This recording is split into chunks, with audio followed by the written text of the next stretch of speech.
This is TWiT. Credential stuffing attacks, it's sort of an odd term, but it's what the industry has adopted, are internet-based mass username and password logon guessing at scale. So this requires not only the technology to implement the attacks, which is now widely available with so many hundreds of thousands of internet-connected computers, routers, IoT devices, whatever, available to compromise. But to be profitable, these attacks also require the presence of a sufficiently mature marketplace into which, it turns out, a frighteningly large number of discovered working logon credentials can be resold. So, we've never really talked much about the so-called dark web, but it's a real place.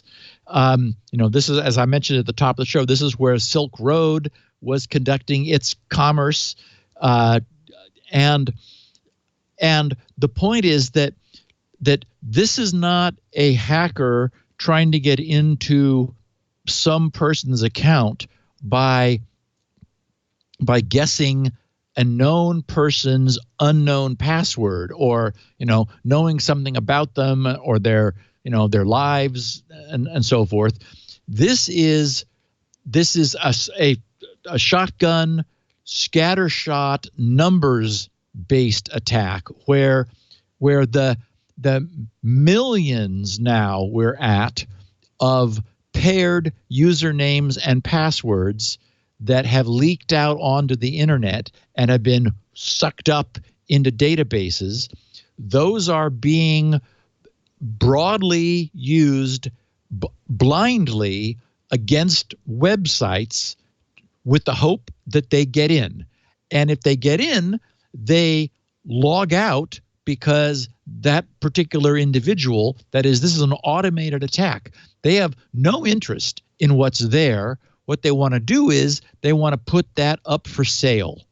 So the report from the site is Recorded Future. We've mentioned them from time to time in the past. They're a well-known security research group.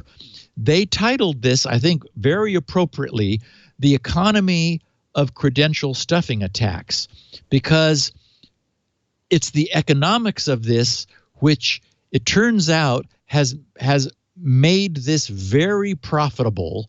And unfortunately, as we have found, when it's possible to make money at something, you get more of it, rather than, like, once upon a time, viruses were just sort of, as we've often talked back at the beginning of the podcast 14 years ago. It's like, okay, well, the good news is they're not really doing anything malicious. They're just annoying. Well, of course, that changed as soon as you could have a way of transferring funds, like through Bitcoin. Then you started getting crypto malware because you could hold somebody ransom for the data on their computer. And of course, we know what has happened there. This promises to be something similar.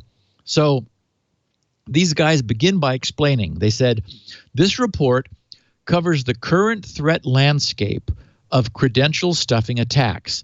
It reviews the most popular tools used by cybercriminals to initiate credential stuffing and describes some of the most popular marketplaces that sell compromised credentials.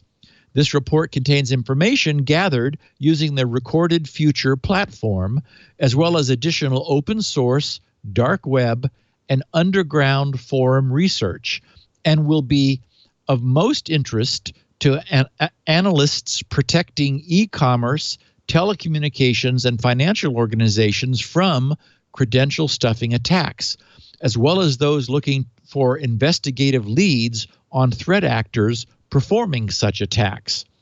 And then to set up their presentation, they explain the rapid proliferation of automated marketplaces, and that's the key, on the dark web, fueled by the widespread availability of support infrastructure such as account checking software, meaning brute forcing usernames and passwords, email and password combo lists, and proxy service providers has created the perfect attack landscape for the abuse of thousands of popular web services such as e-commerce, financial services, travel websites, and telecommunications companies.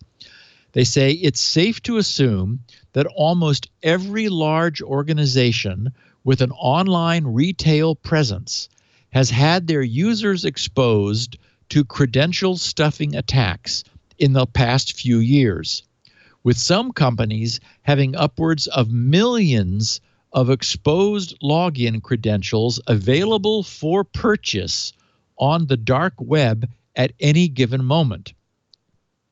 Then they have 5 main takeaways. First, they said the first widespread credential stuffing attacks were observed in late 2014, coinciding with the proliferation of automated underground marketplaces. When selling accounts, attackers offered the quick and easy monetization of compromised account credentials.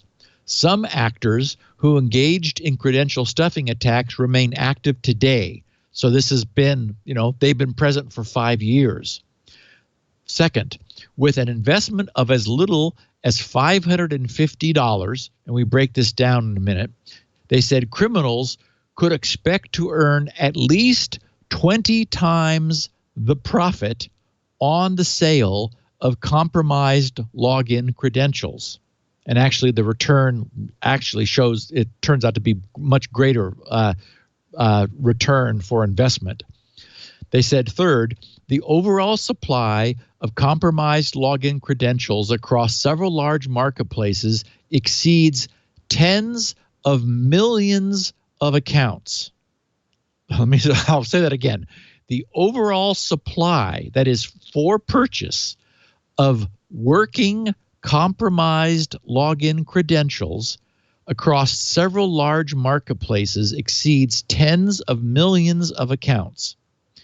They said, fourth, we have identified at least 6 popular variants of account checking software. That is basically, that's the software that the bad guys run where they feed in a database that they have purchased into this software which they have purchased, which operates against a network of proxies which they rent in order to generate hits on successful login hits, which this software collects, which they then compile and turn around and put up for sale on the dark web.